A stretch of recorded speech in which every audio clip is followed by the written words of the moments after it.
اور پھر ہمارا جو ٹریڈیشنل فارمنگ ہے اس جس کے اندر ویسیج آف واٹر بہت زیادہ ہے. فصلیں ہم وہ اگا رہے ہیں کہ جن کو بہت زیادہ پانی چاہیے.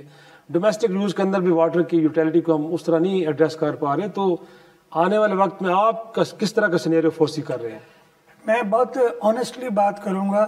دیکھیں یہ مٹی ہماری اسی نے ہمیں سب کچھ دی, اسی میں ہم نے جانا ہے. ہمارے پاس جو قدرت کی طرف سے عطا کردہ نیچرل ریسورس پانی کا جو ہے نا, ہم نے اس کا بڑا بے دردی سے استعمال کیا ہے.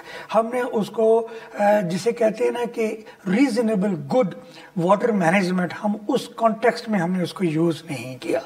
آج تک ہم اتنے پروجیکٹس تیار کر چکے ہیں, ہمارے پاس اتنا وافر پانی پاسٹ میں اویلیبل رہا ہے کہ ہم جو آج ہم 2 ڈیمز کے پر کام کر رہے ہیں آفٹر لانگ پاز کے بعد, تو ہم اس سے زیادہ ڈیمز بنا سکتے تھے. اور ان ڈیمز کے بنانے سے جو میجر بینیفٹ تھا یا اگر ہم بنائیں تو اب ہو سکتا ہے وہ یہ کہ جس وقت ہماری سالانہ پانی کی کوئی شارٹیج ہو تو اس قسم کا ڈیم جو ہے وہ آپ کے اس وقت کام آتا ہے کہ آپ اس کو ایئرلی بنیادوں کے اوپر نہیں, شارٹیج کو میٹ وتھ کرنے کے لیے استعمال کرتے ہیں. اب ڈیمز کا پروجیکٹ جیسے آپ کے خود علم میں آپ زیادہ بہتر جانتے ہیں کہ 8-10 سال سے کم اس کے اوپر نہیں لگتا. بڑی پلاننگ اس میں, اور پھر اس کے ڈیزائننگ ایسپیکٹس, اور پھر اس میں بہت زیادہ ایریا میں ڈسپلیسمنٹس کے ایشو ہوتے ہیں. تو اب جو بیسٹ وے ہے جس سے کہ پروبیبلی ہم آگے بڑھ سکتے ہیں, دیئر اینڈ دیٹ جہاں پہ پانی ہمیں اویلیبل ہو, جہاں پہ برسات ہمیں ملتی ہے, وہاں پہ ہم اس پانی کو کنزرو کریں.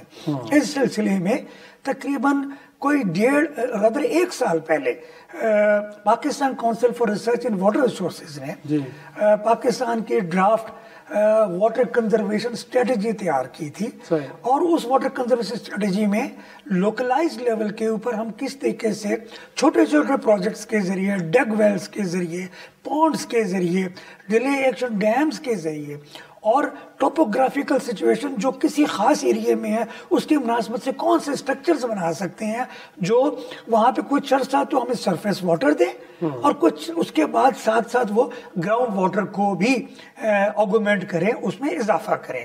کیونکہ آپ کو اچھے طریقے سے علم ہے کہ ہم ایک ایگریکلچر بیسڈ کنٹری ہیں, پلس ہماری جو سدرن پورشن ہے کنٹری کا, وہاں پہ لائف سٹاک کے اوپر بہت زیادہ انحصار ہے. تو لائف سٹاک کی ضروریات بھی اسی سے میٹ ویت ہوتی ہیں. تو اگر ہم نے واقعی کسی طریقے سے اس کے اگینسٹ کوئی بند باندھنا ہے تو ایک تو یہ کہ فلڈ واٹر کو بھی کنزرو کریں.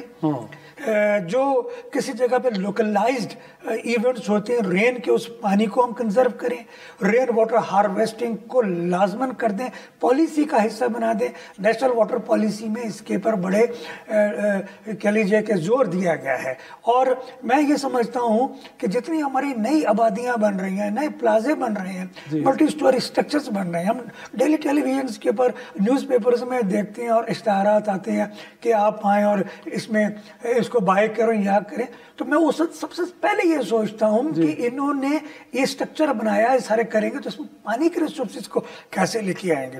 اسلام آباد کی حد تک پانی کا جو گراؤنڈ واٹر لیول ہے وہ بہت نیچے چلا گیا ہے. اور اگر ہم نے اس کے اوپر کچھ نہ سوچا تو میں سمجھتا ہوں کہ پھر ہمیں ریڈی رہنا چاہیے کسی ایسی کیٹاسٹروفی کے لیے جو کہ جس کو کہ ہم پاسٹ میں ساری چیزوں کو دیکھتے ہوئے ریزالو کر سکتے تھے لیکن ہم نے کیا نہیں. اور لاسٹلی انفیکٹ سر, دنیا میں ریسائکل کا کانسیپٹ ہے تو سیوریج کے واٹر کو دوبارہ یوز کیا جاتا ہے کم از کم ایگریکلچر پرپز کے لیے.